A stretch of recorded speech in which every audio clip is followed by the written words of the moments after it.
Eash, and I'm the author of the Captain Love series.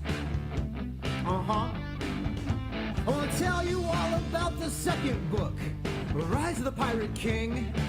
Yeah, that's a thing. And in this book you're gonna get everything that you would expect from Captain Love. Yeah, you bet. And I'm blessed enough to be able to use an amazing creative team. If you know what I mean, it feels like the universe is caving in and you need love to the rescue. And nothing will be right again, you need love to the rescue. Captain Love to the rescue. On.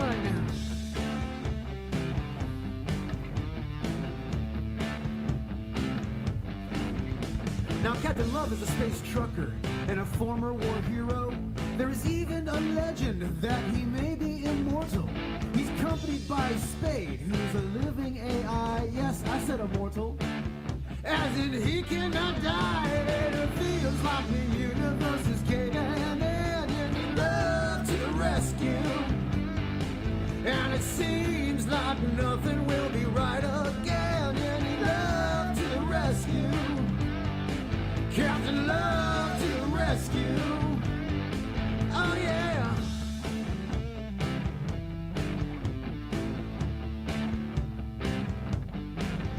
In this book, you'll get space pirates, sexy girls and science monks. There'll be bar fights, space battles, and a lot of awesome junk. There's nudity and violence and swearing within, so this book is mature. That means it's not made for children. And you feel like the universe is caving in, there'll be love to the rescue. And it seems like nothing will be right again, there'll be love to the rescue. Captain Love to the rescue. Captain Love to the rescue. Captain Love to the rescue. Captain Love to the rescue.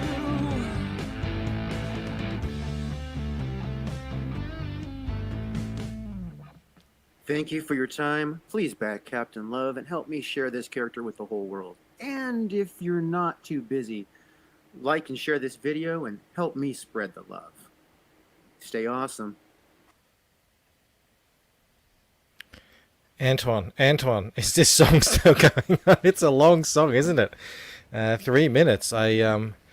Guys, I may have pushed it a little bit today. Working hard as I do, I managed to send the link out about pretty much as I started that video. So that's on me. Forgive me. No, don't forgive me. Blame me and forgive the normal panel and the our guest today, the mysterious Mr. Drew Eash. Is it Eash? Drew E, the creator of Captain Love. But anyway, we can go along. There's enough of you here that we can have a little chin wag while we wait for for my problems. I've been highlighting some of your comics. I hope you comments. I hope you saw. Yes, Mo always blames me. I know. I don't know. You just try and get the show started a bit quicker. With a long song like that, I can take that as we've said hello to everyone already in the by highlighting the chats. I don't know. Is that good enough? Probably not. Hey, Chaotic, how you going? I'll see you over on Dan Frager's stream. Well, you blame Bancroft for everything.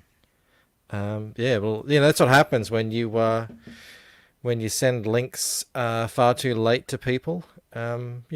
They take a respectable amount of time to come in. But as I said in the title of this show, what did I name it? I called it No Dan Shahin. Comicsgate is a love group. It's not a hate group. What the hell am I talking about? In case you're living under a Comicsgate rock, you probably are aware that Dan Shahin and EVS had a little bit of a debate. Would you call it? I don't know. It was a discussion. It's felt like a debate at some points. I caught the end of it live. A good friend, Mr. Todd's Truth, alerted me. There he is. alerted me that they had played the infamous cartoon, My Cartoon, which is quite funny. And, was trying to use that as a way to attack Ethan. Greg has it right, hardly a debate. And so I went on, I watched it live, and then when they got into the super chats, I went back and watched the start. Oh boy. So I think it's time for some full disclosure here. I have indeed been in contact with the man himself, Mr. Shahin. He reached out to me about a week ago, and that was the best part of the whole show. I think the best part of the whole show was Ethan's outfit. I mean, that's that's going to be pretty disarming, for a guy who perhaps isn't up to the challenge of debating someone like Ethan, who's lived it for how many years now? 3 years? 4 years, is it? I don't know. It's been a long time. I mean, he's lived it every day. You can't come to a guy like that and, expect to debate on this topic. And on top of that, he has all those years, decades in the industry. So, and then on top of that, he turns up dressed like a Scottish Highlander lord or something. It was over at that point. It was just over. It was like when he did that thing with Vicky, and he turned on his camera, and I mean, it was all over at that point. She just didn't have anything to say after that. Yeah, Steve Worster. It seems to be the consensus. Did I send out the wrong link to these guys? I'm not getting any response. I mean, it's been 6 minutes. I mean, maybe it is what it is. But yeah, where was I? Bagpiper Van Skyver. Yeah, so they played that video, and yes, you okayed the video used with Ethan giving the glory blows. Yeah, that was so funny. And you got to go, if you watch it, you got to go watch Ethan's after show of it, which is just as funny. He explained his whole thinking behind that. So he did the cartoon, and he was like, oh, at the end, because that cartoon is Ethan's argument distilled down. That was actually taken from 24 minutes of audio, and I was very careful not to chop it. Not to, when I say not to, like, move his statements around. It's all in order, and it's all in context. Everything he's saying, is roughly about what he was talking about. There's no, like, I didn't make him say what he wasn't saying. So it is Ethan's words. It's just him really distilled. So that, that's what that cartoon is. That's all of those cartoons have been. And now watching that and seeing the response from it, it's got me thinking again. I really need to make another one. I've got to try and somehow fit that into my schedule if I can. Shane, yeah, us Aussies are still adjusting to the new time. Yeah, this is happening at 2:00 for me, but still the same time for all you Americans. I saw a comment from Antoine. There's a lot of you in here. Thank you so much for joining me, everyone. I tried to give. Yeah, that's the same with me. When he first, did that very first talk with Ethan, I thought, okay, here's a normal guy. He's not on board with us, but he's not a complete deranged person. He's not a complete deranged SJW. But, since then, he said a lot of stuff that I really can't get behind. But just to get back to what he was talking about, he reached out to me about a week ago, and it was very complimentary. It was like, hey man, I really dig this animation. I'd love to be able to play it. I've got an upcoming interview with Ethan. Can I have your permission to play it on stream? And I was like, yeah, sure. And he was like, great. And it's like, this is really, really good work. And I've since read back at the time I thought he was complimenting. I don't know why I thought this. I thought he was thinking, oh, this is a cool video. I want to show it to sort of, show everyone what Ethan's argument is. I didn't realize he was like, I hate everything Ethan says in it, and I'm going to use it to attack Ethan. But I really like the animation. That's what he said. He said the animation was really good, which is funny because I didn't think it's that good. I mean, it's good for what it is. But it's pretty simple stuff. But anyway, yeah, he since came back and he was like, "Hey, I played it and everything." It's like, "Yeah, I saw. I didn't really agree with pretty much any of your conclusions, Dan. But at the same time, I don't know. Are you guys happy that happened? I said I was happy. I said I was happy that happened. I haven't said hello to everyone yet, Rob, because I was highlighting them all while the 3 minute long trailer to Captain Love was playing. That was my way of saying hello today. I mean, it gets to a point where can you say hello to everyone in the chat every single time? I guess I can. I just keep pulling you guys up. I mean, I see all you guys here. Thank you all so much for joining. The cool thing, I mean, it's great, obviously, that Ethan and Cecil went on and talked about it afterwards, but, it's not like he can have a real good conversation with the chat, because his chat's flying by at such a insane rate. Yeah, that's what I said. Yeah, it was part of the targeted harassment section. Apparently, that's what he said. That's what he said. Like, that my cartoon was me, engaging in targeted harassment. It was a call to action to Comicsgate's rabid, abusers and harassers out there to go out there and fight the fight and, go after these people. But, I mean, that's just his thing. Like I said, I didn't agree with pretty much any of his conclusions. Yeah, I'm going to get to that, Mitch. I just saw that. Thank you for sharing that. In case anyone is sort of confused, because he was sort of flipping and flopping a little bit, and like he was really aggressive at some point. And then it's like, but I just want good comics, and I just, and then you go on the attack again. It was a bit hard to see sort of where he's coming from, and as well in the in the chats that I've had with him, he's always just been like, I'm just trying to, all I want is good comics, and so I can't really get the measure of the guy. Exactly, Antoine. It is simple, but I do try, and I've actually, while I was making some, I was like getting a bit too heavy with the animation and the graphics and everything, and I had to pull it back because you're right. It does need to be simple.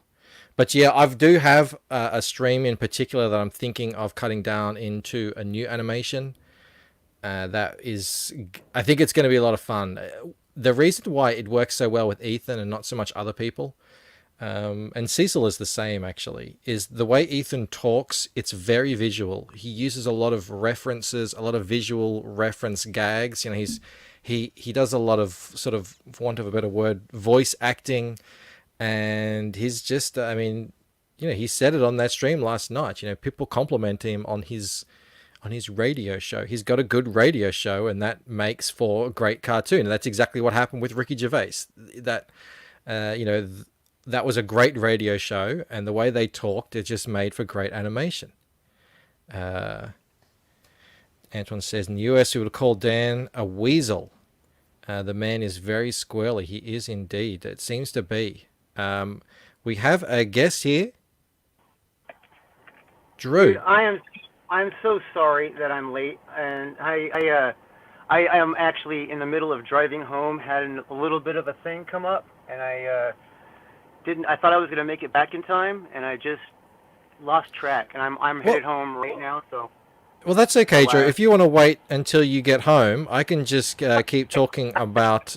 I got you on that free. I can be quiet and hang out with you and just. Yeah. That's cool. It's up to you. It's up to you, my friend. I'm all hands free right now. So. Good to see.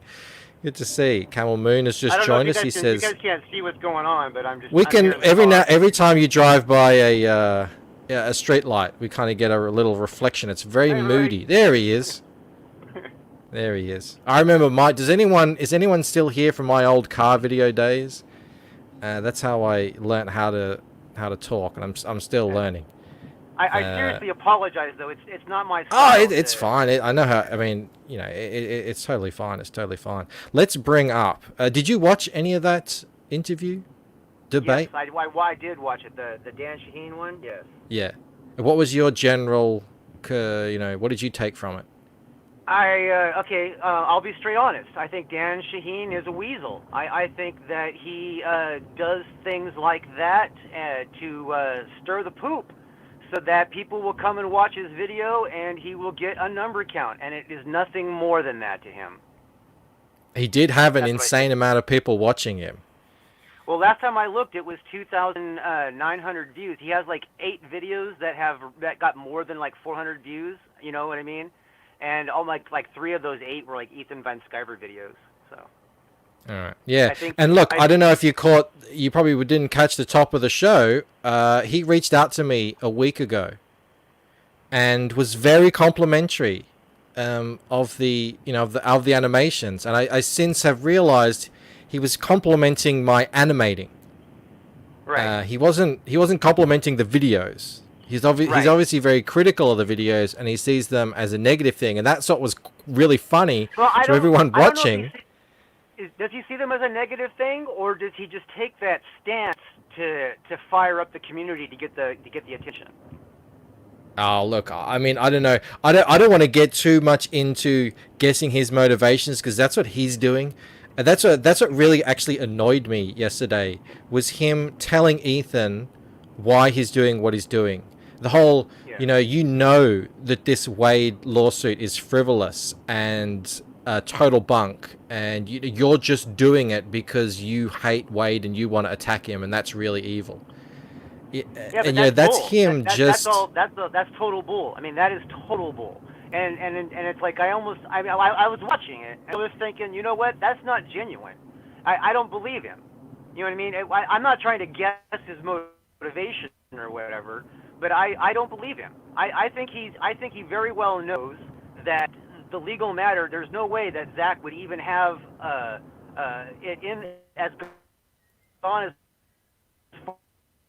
far as it was if there was not legal grounds for what was going on. It would have been thrown out. Weasel. That's the impression I get. He's a straight weasel. He's a straight, he's just trying to exploit things, It's just... The strange thing is that case, and why, it's so weird that he's bringing up that. He was it's like he was arguing with 2017, 2018 Comicsgate anyway, and he just hasn't been paying attention to anything we've been doing since.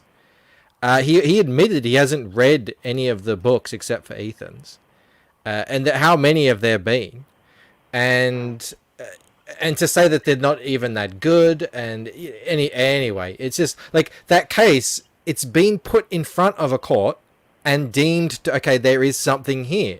It needs to proceed. If it was complete BS, it would have been thrown out. So. Exactly. I'm gonna read something to you that was just shared with me. I'm gonna share it on the screen so that everyone else can see it as well. So this is just something that Mitch here in the chat has shared with me, and it's, what is this, Mitch? Is this his response on Facebook or something like that?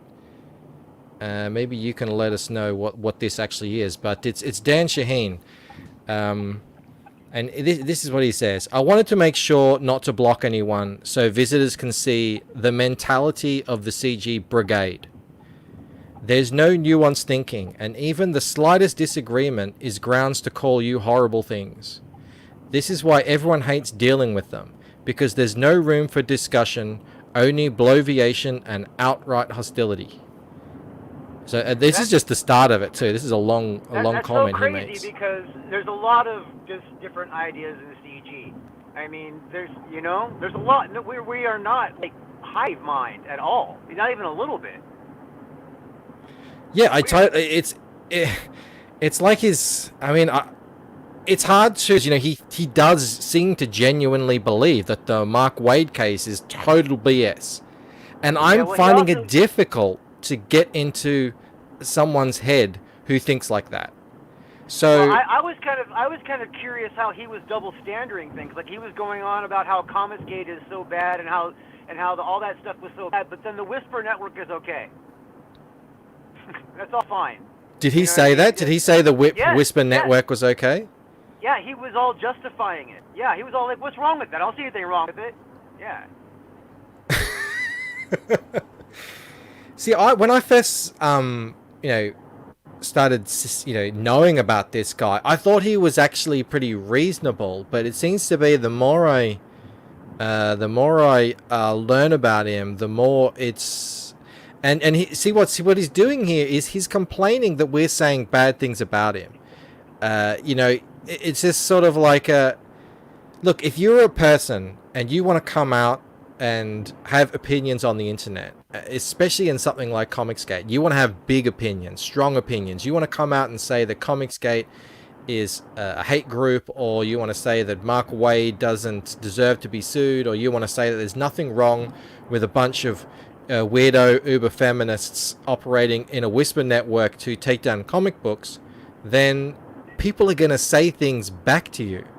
And you just have to understand that that's what's going to happen. And I feel like we're dealing with a quote-unquote boomer here who just doesn't understand or want to accept that's how social media works. I don't know. I honestly don't believe that he believes half the stuff he says, because I've watched him interview people where it wasn't Comicsgate at all. Like, I've watched him interview, comic book store owners. You know what I mean? And he tried to find something sensationalized. Like, he brought up Ethan Van Sciver to see if they'd hate him. You know what I mean? I think he's a straight weasel. I think he's a fail. He failed miserably as a comic book store owner, way before comic book stores were a problem. You know what I mean? Before they were in danger, he still failed before. You know what I mean? And I think that he's just trying to. He sees a market that he feels that he can capitalize, and he thinks that if that Ethan's got a big fan base, if he can fire them up, he can get some views. You know what I mean? Maybe increase his numbers on YouTube, and take it somewhere else later. That's what I feel. That's what I get from him. He's just straight. Well, look, it would fit, because we know that people do like to project, and that's essentially the case he said against Ethan, that you don't actually believe any of these things that you're saying. You're just trying to drum up controversy to sell books. And that's their accusation of Ethan, and I think that's their accusation of us in general, that the way Comicsgate works is we all drum up drama and controversy, and that brings in the people who want to fight the the culture war. And it seems to be that is just sort of pure projection, because that's what I see the other side doing. They freely admit to having an agenda. They freely admit to, you need to get out there and everything is political and shake things up, and that's how you get people to look at what you're doing. Is this the quote that you were asking about, Rob? This one, you might say he's a coconut. Let me continue reading. He says, I guess I never realized I was just a soy boy when I have stuck up for my friends who are Republican Trump supporters, even though I think he's an awful president. I am one of the few people who was even willing to talk to them, and while I have met some really nice and smart people from that group, there's a very vocal minority of loud ignoramuses. Is it ignoramuses or ignorami? I don't know. Who dominate every conversation they are in. I don't know if the plural to ignoramus is ignorami, but yeah, that's the thing. Here's Mitch says he referred to all the mean comments. I like mean comments. I like ignoramuses. Like nemesis. Yep. Ignoramuses. I think I like that. I'd like to hear someone with a really cool accent say that. So Mitch says, then he referred to all the mean comments. Yeah, it's got a little wild. That's the thing. This is what I'm saying. It's... Are we just dealing with people who don't internet very well? I think that we deal with a lot of people who are who see trolling as a way of reaching their eventual end goals. And then some people just are, have do it too much. I think that's what's going on for the most part. You know what I mean? Because he's with the same thing you were saying, like he's projecting, like the same stuff he was accusing Ethan of doing, he was doing right then to Ethan. Yeah. And then, I mean that's what the whole test. He was trying to like make Ethan feel bad about like making fun of cheering Tess Fowler's cancer and all that kind of stuff. But then Tess Fowler turns around and and cheers for the president getting coronavirus and hopes that he's gonna die. It's like, okay, you know what? Fuck that bitch. You know what I mean? It's like it's what because Ethan is Ethan, he has to like walk Jesus standards or something. No, he's a human being. He's got flaws. He's got opinions. He's got tastes. He's got anger. He's got passion. You know what I mean? He's said some shit in anger. He probably regrets, but he's not much for apologizing.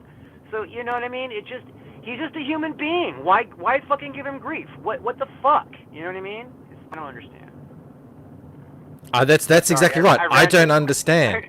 I don't understand. Every interaction I've had with this guy has been pleasant, and he's come off as a normal person. I mean, and back in the day, he was talking about, they got on there talking about how, the industry was crumbling, and he seemed kind of normal and rational.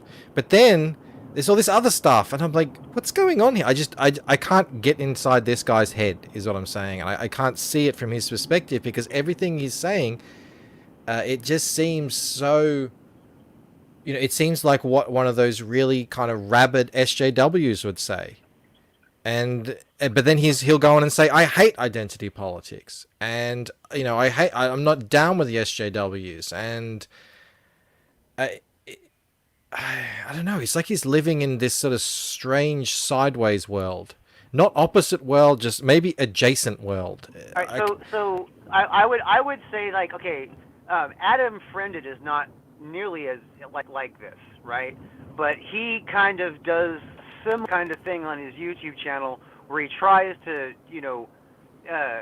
get a little bit of controversy stirred up. You know what I mean? Mm-hmm. He'll bring on a guest or maybe two guests to try and get them to debate or whatever.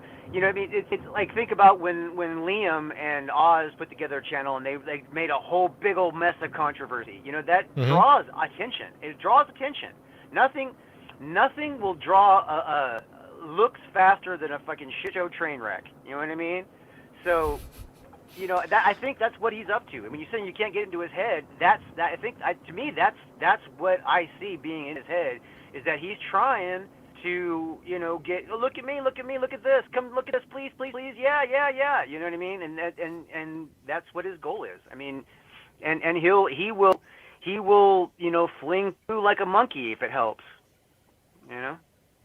That's what. Hey, Blue. Hello, and I agree with what Drew just said. I'm sure you have some strong comments on the strong opinions on the Dan Shahin thing. They'd be stronger if I had watched more of it. What I saw was what in the I think 10 minutes I was listening to him was a lot of him violating his own logic repeatedly. A different idea of identity politics and SJWs. But if you really want to smear an entire group according to one characteristic that you assert the entire group expresses, then he's certainly engaged in that one. You could not. He says there is no nuanced thinking. Well, that's quite an admission on his part. He's got to be talking about himself there for the parts I heard. Exactly. Exactly. Now, let's say people do misbehave, as he says, the slightest disagreement is grounds to call you horrible things. Okay, let's say yank that out for a moment, because my message to people who would want to behave that way during his stream last night is stop that. Stop giving him a case and just look at him. And so if you want to say things that are logical back to him, then he says, "Oh, that's horrible. How dare you?" Yeah, that really shows who he is. Yeah, I agree. If you're gonna throw poo at a monkey, and that monkey throws poo back, you should expect that. You know what I mean? Don't throw poo at a monkey and expect the monkey to go, Well, you threw poo at me. Shit, good one for you. No, fuck that. The monkey's gonna throw poo back.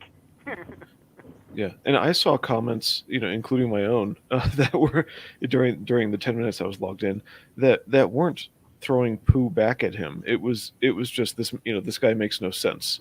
Maybe if you want to say this guy's an idiot, then and he says, you can't say that. I Sorry? was referring to what he said. I think it was in the article just now that Michael read that where he was talking about how like we're all like hive mind, and then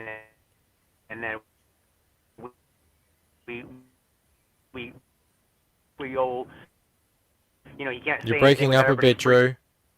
Out. And the problem is like, that's bullshit. Drew, we can't hear you. Your every second word is getting cut off. Something fucked up, right? You're gonna find people that are gonna disagree with you. He goes. Agree with you, but guess what? You're gonna find some people that are. Oh, really? Yeah. Yes. I think there's a bit of a lag too, because I said that about 20 seconds ago. Are you getting back to your house? Yeah, I'm home right now. I just got home. Oh, good. Hey. Let me just continue reading what he said. I'm one of the few people who was even willing to talk to them. Well, how magnanimous, I believe. And while I've met some really although I already read that part, sorry. I thought I'd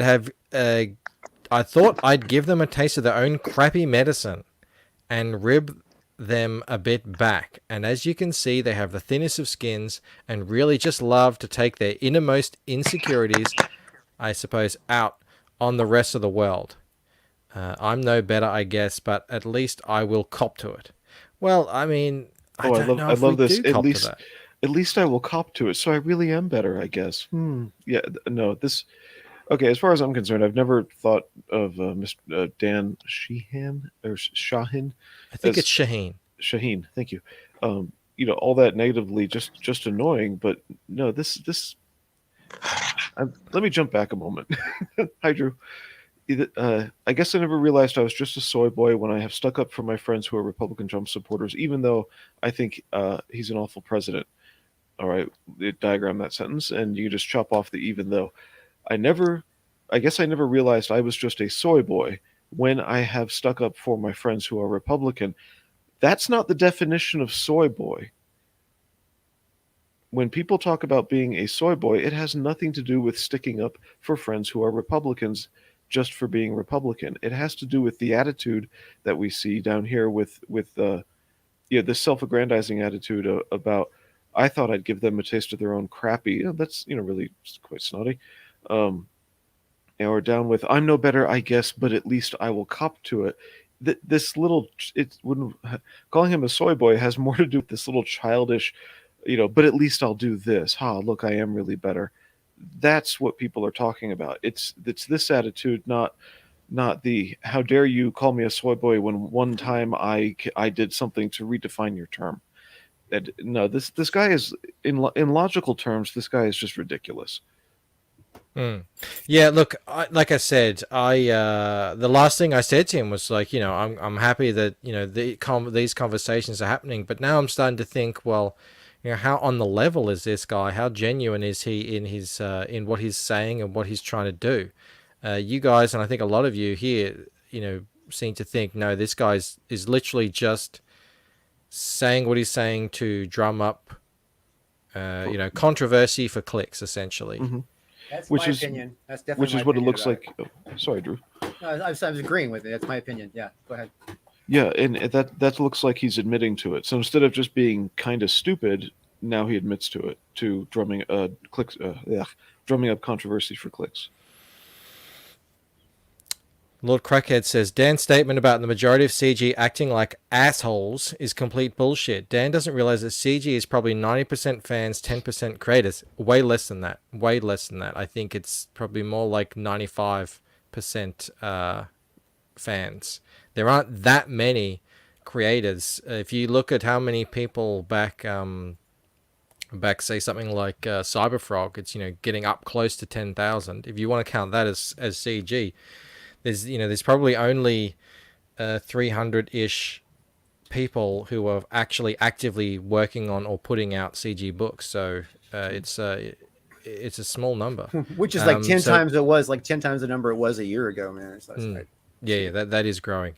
That's the thing. Like this is the thing. It's someone who really is not involved at all.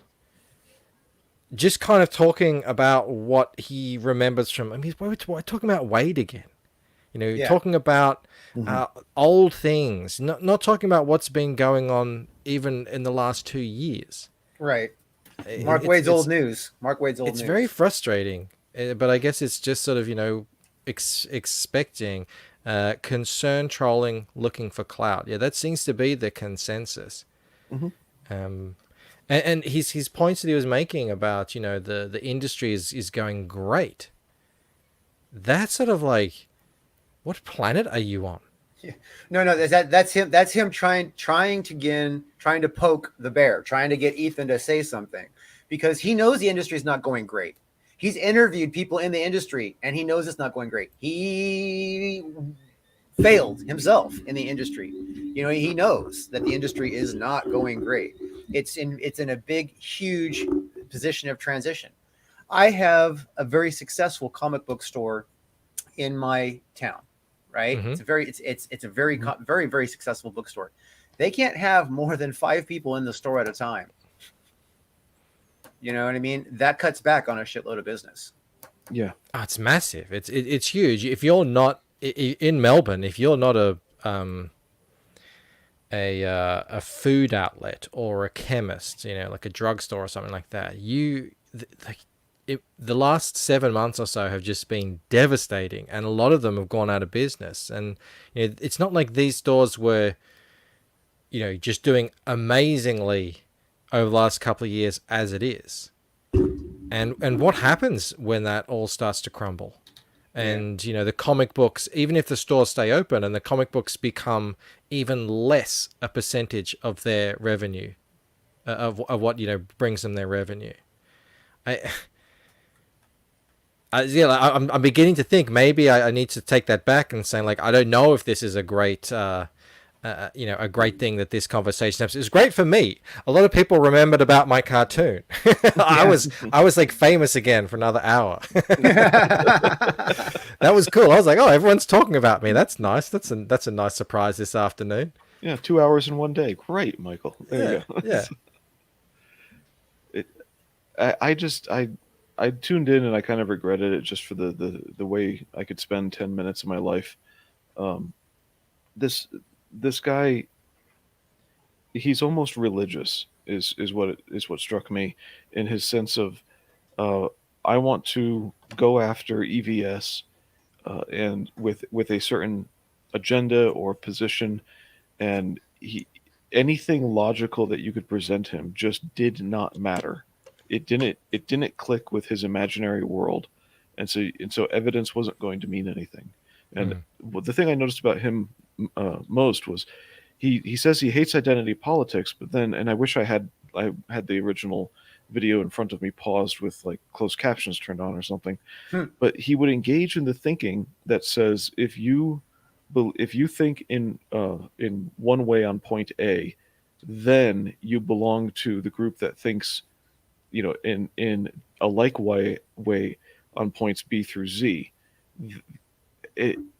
It's not ID politics itself, but it's a form of collectivism that says I'm a collectivist and I can't think of anybody else being non-collectivist. So I'm just saying it's a symptom. It's an obvious symptom, an obvious sign of a person who's a bigot when you group people together. No matter what, it's like, okay, you can't even group Nazis together. You know what I mean? Seriously, because a lot of people who were like Nazi soldiers were just trying to not get killed. Yeah, you know what I mean? They just didn't. I mean, because if they didn't join the army and do what they were told, they would have been shot. They would have been straight executed. And probably their family had something done to them. Right. Here's a comment by Chuck. He says this conversation was great for CG because EVS got to the CG message out to more people who would normally just listen to one side. Well, if that did happen, that is a good thing, and so maybe it was a good thing after all of the conversation happened. I know that for me, I got a lot more views on that video, and I've had some comments from people saying, I came to this through Dan Shahin. And I agree with everything in this video, and then they went on to watch other ones. I wonder how many people who watched that, right, were not already watching CG stuff. You know what I mean? That Right. like you know what I mean? Like I'm pretty sure that because like if you go to his channel and you look at the numbers on his videos, right? He gets about the same video count that I do when I do a live stream, somewhere 30, 50, 80 here. You know what I mean? They're not, he's not a very well-liked YouTuber by an audience standpoint.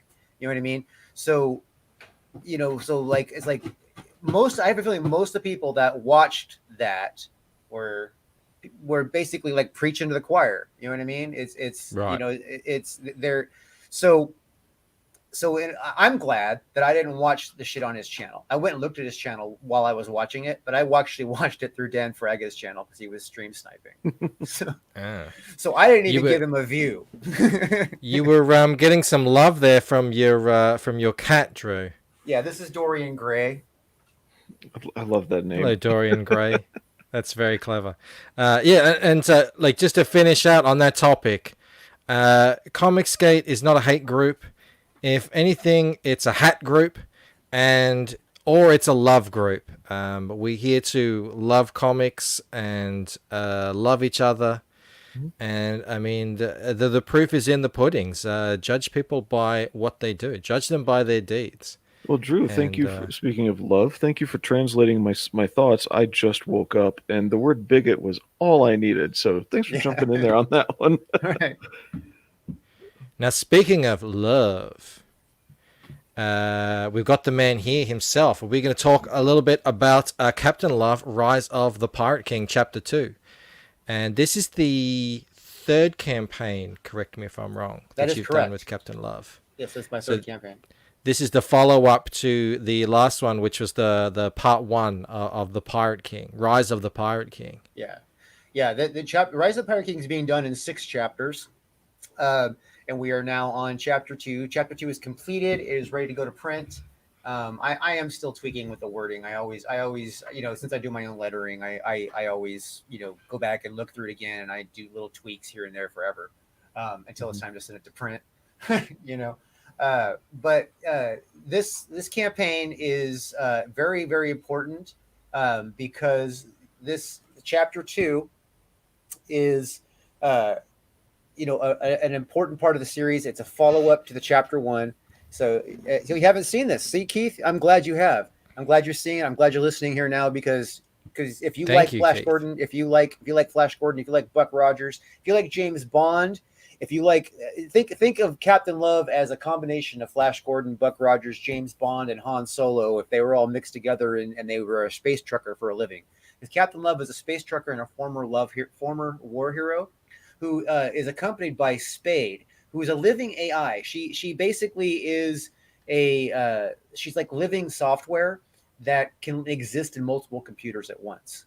And one of those computers happens to be in his head that runs his optical and audio implant. So, and Keith says, "Yep, right in my wheelhouse. Fantastic." Sweet. Is he a lover, not a fighter, or is he both? He is.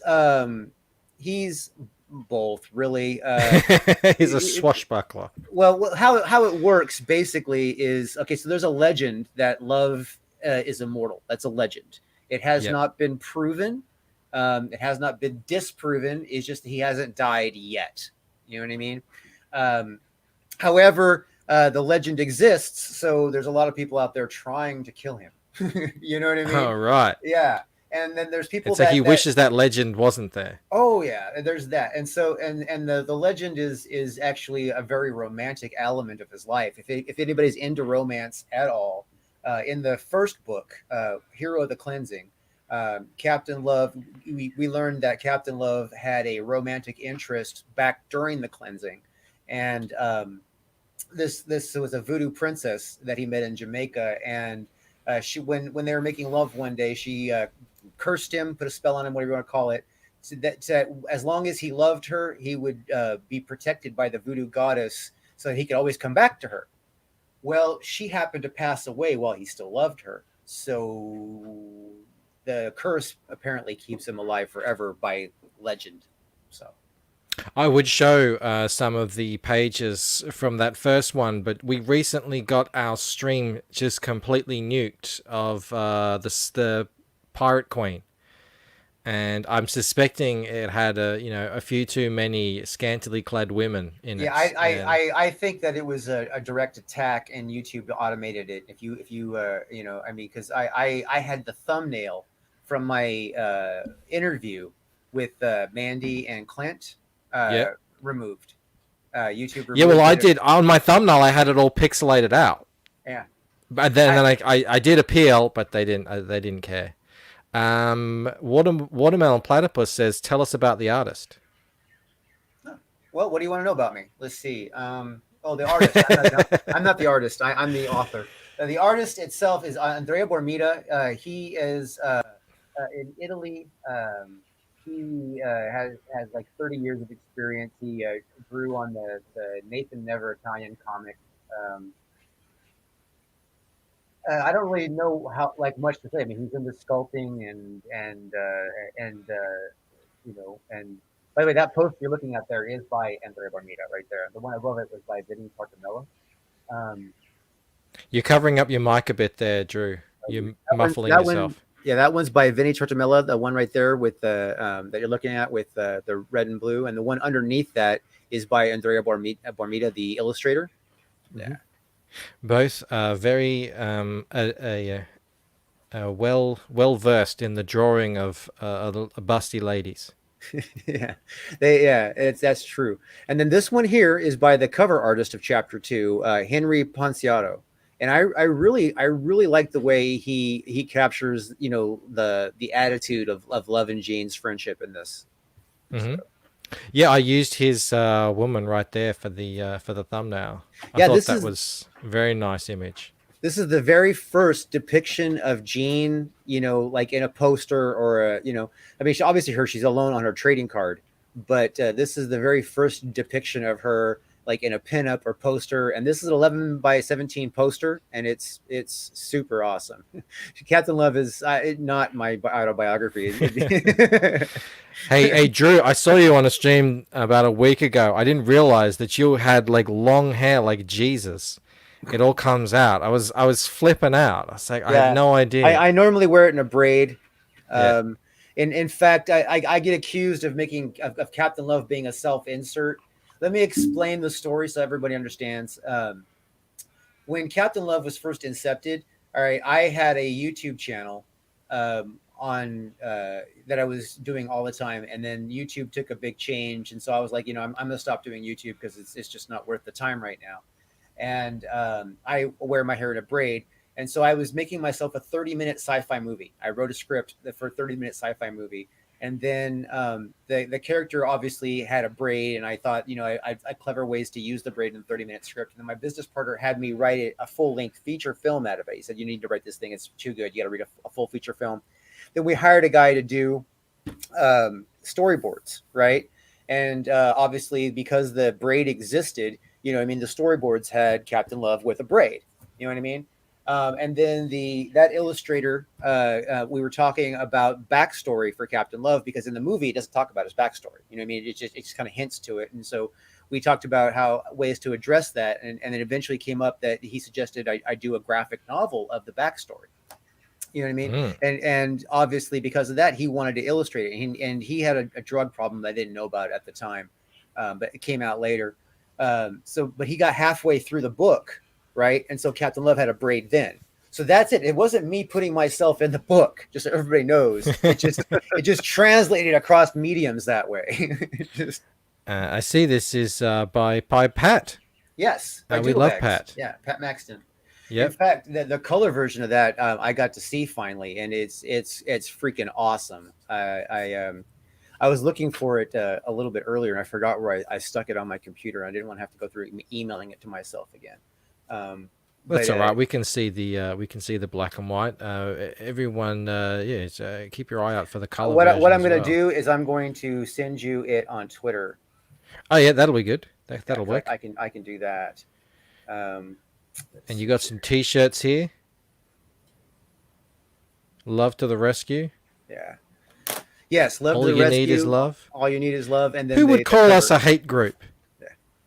Yeah, with a character named Love, however, a hate group. Yeah, and the name Love, like if you look at my channel name, all my channel names are the Drew Love. That was actually my stage name when I was doing Drew comedy on YouTube and stuff, was Drew Love. So so it translated over. You know what I mean? It's just weird how that all happened, but you know, I mean, it's not neither here nor there. You know, it's Drew, not me.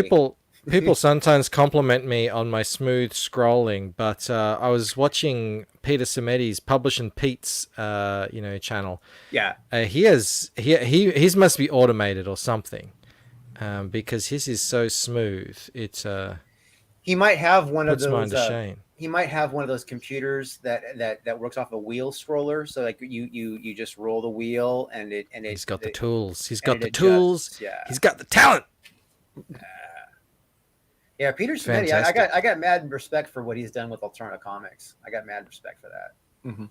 Yeah, remember, God, 4 years ago or something, it all seemed a bit up in the air, but anyone who doubted him, I guess you've been proven wrong. I mean, the guy knows what he's doing, and it just seems to be growing and growing, kind of counter to what we were just talking about earlier, where everything else is going in weird places. He's just sort of on the up and up. And I guess that's what happens when you focus on comic books and story and customer, service and all that good stuff that we care about, rather than what they call research and development over at DC now. Which is, do you know what that is at DC now? Yeah, that's what they call comic books. It's an R&D. That's what they call making comic books. R&D. Yeah, it's R&D. It's like we're gonna hash this out, see if anybody likes it, see the idea works. Yeah.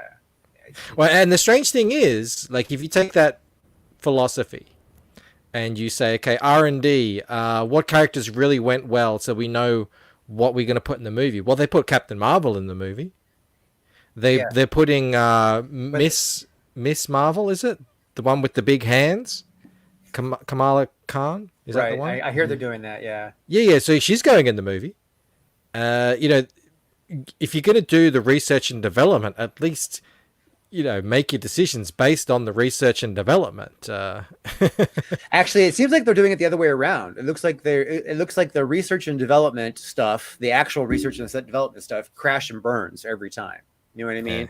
Yeah, and so what it seems almost like their actual research and development is, well, let's fuck with this character and see how people react to it. Yeah, pretty much. Let's very quickly go through your perks here. Okay. Well, the featured perk is, if you have not had any Captain Love yet, you can get it all right here. You can, and it's discounted. I do have these books available if you're in a hurry. I do have Volume 1, the Hero of the Cleansing, on an in demand still. You can search Captain Love on Indiegogo and find it, or go to Captain Love website, captainlove.com, and it'll give you a link there. I'm sorry. I'm not usually one for the funny names, but I think you had a missed opportunity here to call this one the Menage a Trois tier. I actually thought of that, but then I feel as though I would have had to explain it more.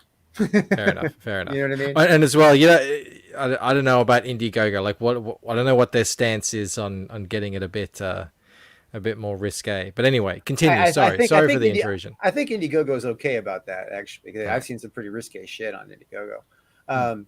Yeah, so like if you're in a hurry for those, you can get them on their own in demand campaigns, but you can save money and get them all shipped to you at once this way. And so when chapter 2 fulfills, you can get the Hero of the Cleansing. You can get chapter 1 and chapter 2. You can be fully caught up on the story.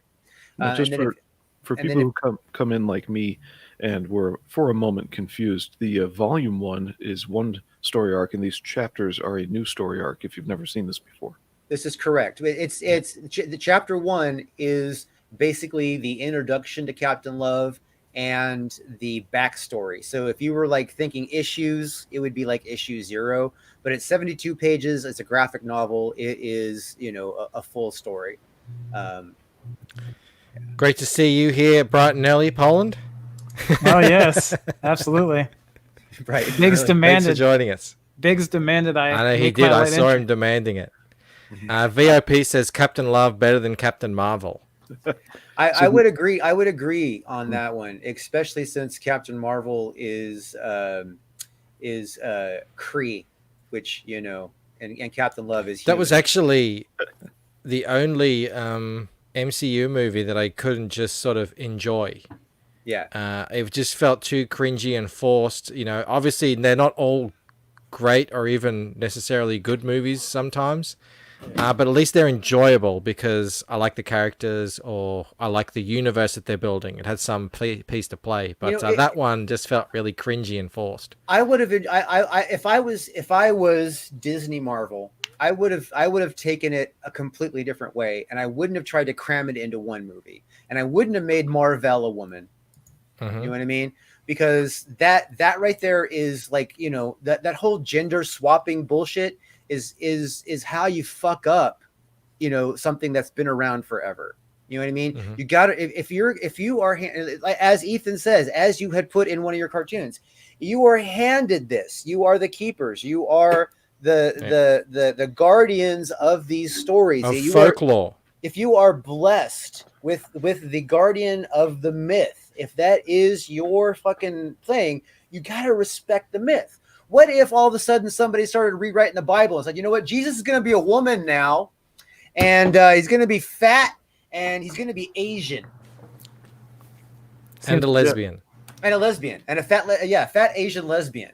Yeah, the people. What? You know what I mean? It's going to change the Bible. You know what I mean? It's like, it doesn't matter if Jesus was born a fat lesbian woman and that's who Jesus was at the time. Then I would say don't change that. You know what I mean? It's Yeah, this is where the one of the fundamental.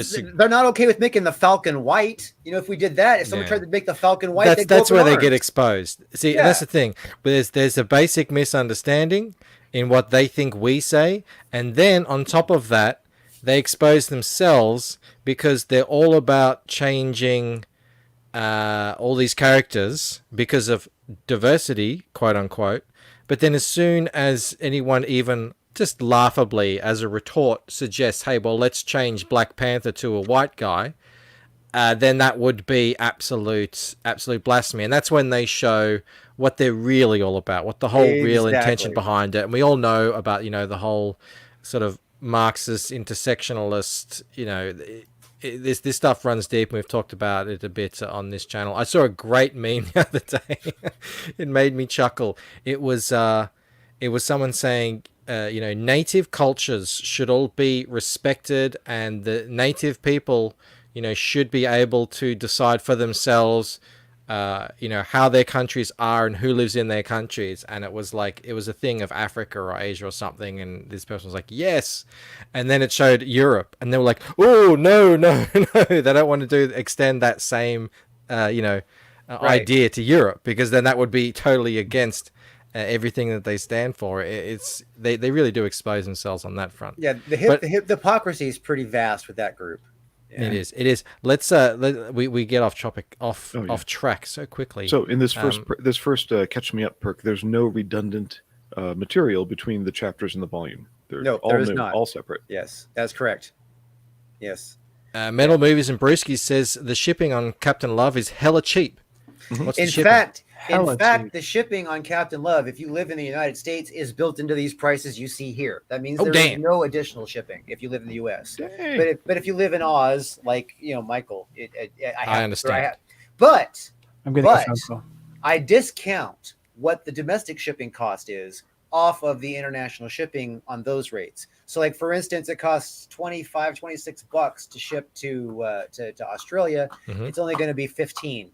You know what I mean? Well, 15 is perfect. Yeah. 15 is like if I see a campaign and the shipping is 15, I just consider, well, that's just completely normal. When it starts to get up to 25, the book I have to kind of be buying a hardcover, $100 book to sort of justify Yeah. that. Like if But you were $15 buying is great. if you were buying all the posters and all the t-shirts, you know what I Mm-hmm. mean, you might be spending like 25, maybe 30 shipping. I have to remember what it was set to for those things. But you're getting the posters are coming in their own package, which fucking costs a fortune to ship. Oh, You know what I man, mean? I know it. Yeah. So All right, so there's chapter 2. You've got chapter 2, $15, and then signed for $20. yes. You've That's got more or less self-explanatory. You got 1 and 2 together, yep. and then 1 and 2 together to signed. Mm-hmm. And then this here is this is the Hero of the Cleansing is the story, right? It's the Hero of the Cleansing, the volume 1 book, but this is the Vinny Tartamella exclusive variant that we did for the Rise of the Pirate, Rise of the Pirate King so we have a variant cover.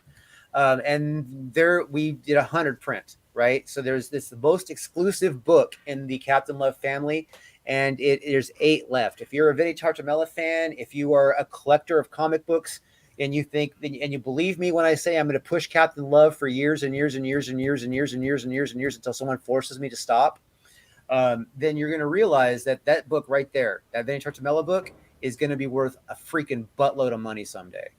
Right now, chromium covers of Ethan Van Sciver's Cyberfrog are $80 on eBay. You know what I mean? And that's like an average price. All right.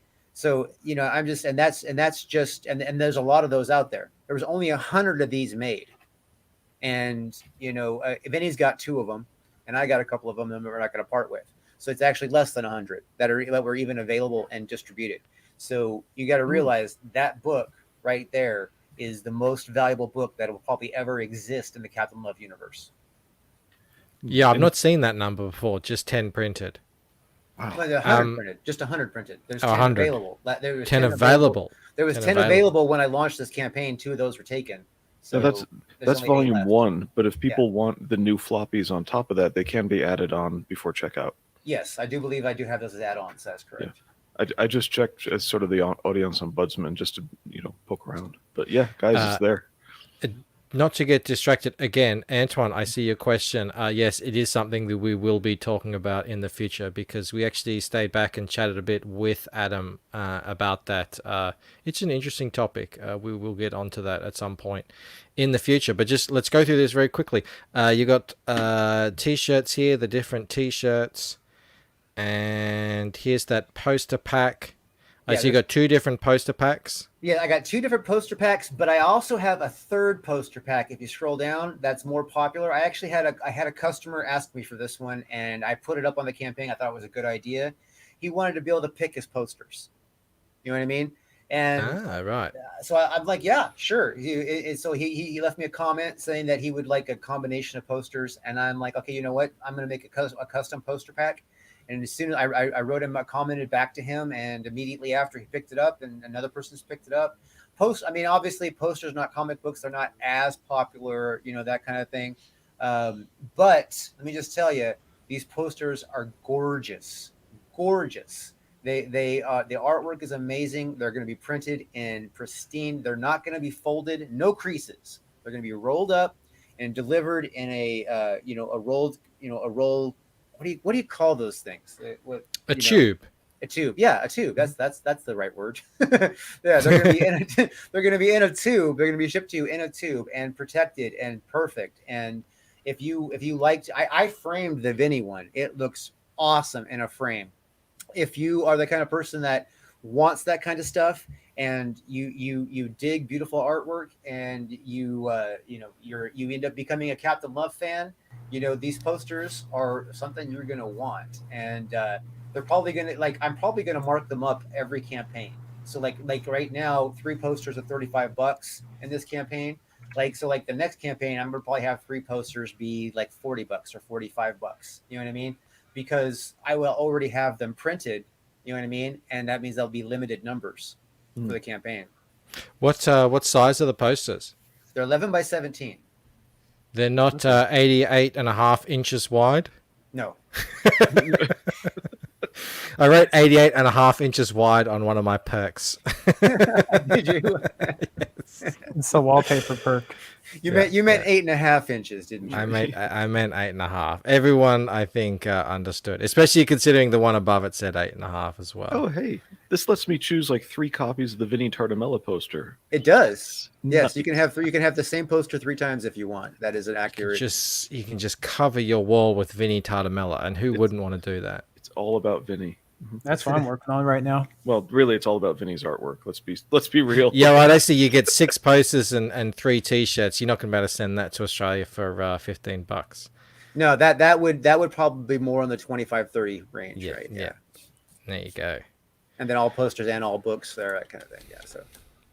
All right, fantastic. There you go, Captain Love. Yeah, I mean, we love having you on, Drew. And you've got your own channel as well. We got to earwig people, man. You got to do me the favor and play that song. Oh, we played the song. That's the thing. I did that at the start. Oh, okay. You were in the car. I started at. Don't worry about it. I do that pretty much every time I have a guest on. I start with their video. We've already all heard the song. People were digging it. Watch back to the. Go see the replay when we finish the show. And I was putting comments out. Yeah, people were really digging it. I really like it too. I love your songs. I find them really cool. Fantastic. But I really appreciate you having me on, man. I mean, I Captain Love is so much more than a passion project for me. You know what I mean? I totally understand what you're saying. Yeah, it does qualify as a passion project. But I mean, I have invested like I'm not looking for sympathy or sob story, but let me just like paint a picture of how real this is. All right. So a couple years ago, you know what I mean? I had money put aside to buy this house that I've rented for 20 years, right? It was like 18 years at that time.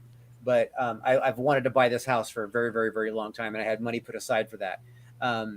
Instead of that, I invested the money in the Captain Love series. I did have an investor who was supposed to put up the money to get into comic book stores and do all the advertising and all that stuff that I needed, but he flaked, and obviously that's why I started looking for a distribution method, why I approached crowdfunding, and how I found Comicsgate. You know what I mean? But just so you guys know, I'm so serious about this that I put my house aside, and I mean, to buy the thing that I've been working towards for 20 years. You know what I mean? I put that money that I had saved for that. I put that aside. Invested that in this. You know what I mean? And I'm not taking any money from myself out. Every penny that comes in is either paying down the debt of that I've accrued to make this, or it'll be used to move it forward. You know what I mean? I will not be taking money until this project is fully secure financially. Mm-hmm. So, one last thing I want to say about that. Everybody who helps out Captain Love, if you buy a book, you buy a poster, a T-shirt, whatever it is, I will remember you, and I will remember you as a piece of the Captain Love legacy forever. So, like, if you find me at a con later on and you're like, hey, do you remember, I may not remember your name, you know what I mean? Because there's a lot of names. But if you say, I bought this and all that kind of stuff, I mean, you understand, you're like family to me now. You know what I mean? You are helping me make this happen, even in a little teeny tiny bit. Just a little bit, even. Every little bit helps, and I need every little bit. I need these numbers to get bigger.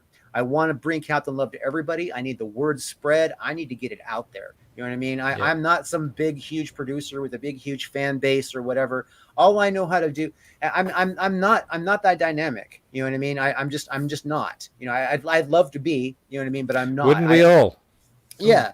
But what I can do is I can write a killer story, and I have a lot of experience in the print industry, so I can deliver a hot, top quality book, and that's what you get here. You're going to get a well-written, well-produced, beautiful book, and it will impress the hell out of you. I've had so many great reviews, and I'm just building the fan base up. And you want to be a part of the legacy forever, I would love to have you on board. There's the pitch. There's the pitch. Now, he says he's not a dynamic fella, but you do have a YouTube channel. and I think it's a good channel. I like a lot of your streams and what you do over there. Why don't you tell the people what your channel is? Okay. Well, it's the Drew Love. If you're looking for me on Twitter or on Instagram or on YouTube, it's whatever that website is / the Drew Love, and as it like says right here under my thing, and that's the YouTube channel. We have 2 regular shows that we do. We occasionally do off stuff. You know what I mean? But we on Monday nights we do a CG horror talk, which is where we embrace our love of horror. You know what I mean? It's Brian Krischkow, myself, and Simon Portier, Sim. Yeah. The 3 of us, we're horror fans, hardcore, and we have different elements of horror that we come from. So the 3 of us work together really well, and when we discuss horror. On Tuesday nights, we obviously I use the platform to highlight other indie creators. I try to find. Awesome. I actually do. I think the show would be more popular if I would try to go after popular creators and try to bring them in to make my show bigger. But what I actually do is I try to find the obscure creator, the one that needs the attention, and I bring them on the show and I highlight them. That is what I do with that show. So you're not inviting EVS on to argue with him over Comicsgate to make yourself popular. You're trying to lift up other people, right? Yeah. Okay. Yeah. Yeah.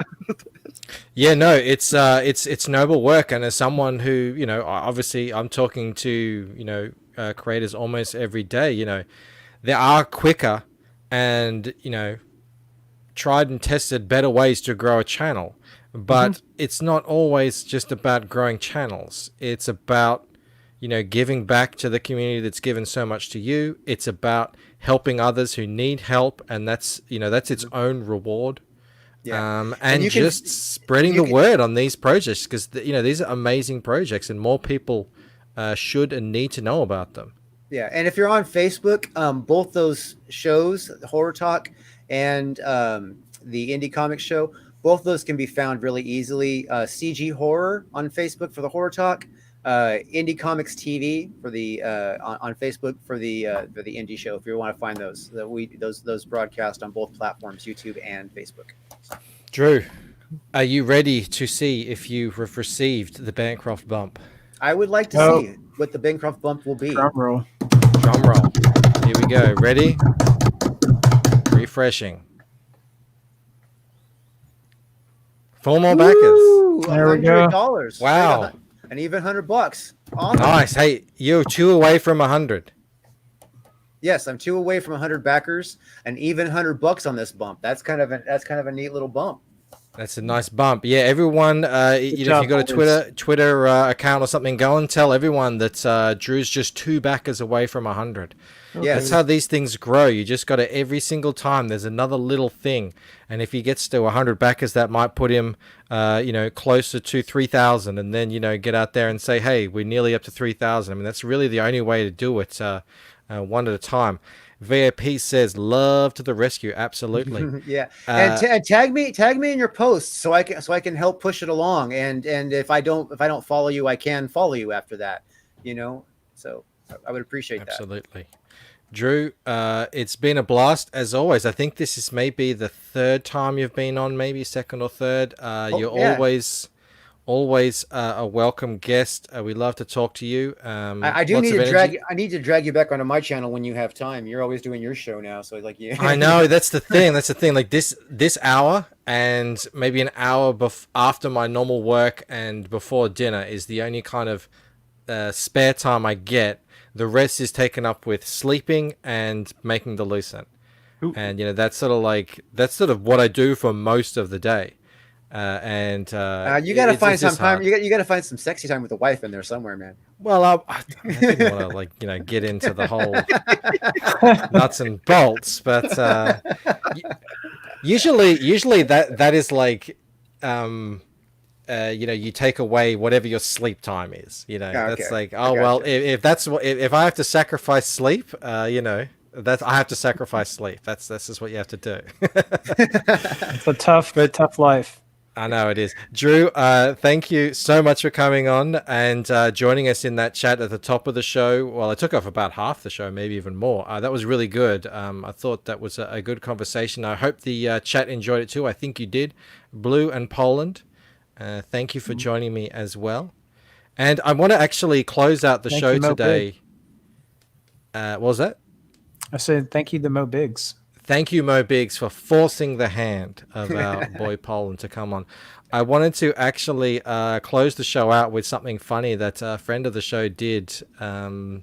It kind of tangentially involves me, so I think I'm going to close out on that video. We'll see you all tomorrow with a new guest. And yeah, all right, let me bring this up. Bye, everybody. If I don't get a chance to stay after this. See you guys. Bye-bye. Bye.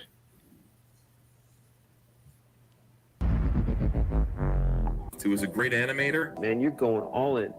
This is really well done. And the fact that you do all of it is it's mind-boggling. You write pencil, ink, color. The quality of the artwork and the little bit of the writing that they've shown off is superb. Great artwork. I mean, look how good that looks, John. Real qualified dude. Yeah, I like his stuff a lot. And I love the movement. Like, you can just, again, still images that have movement to them are so powerful, man. This is top tier stuff. I mean, there's so much motion I feel from that image right there, you know? Yeah, you got a lot of time on that. Right, what's going on in here, eh?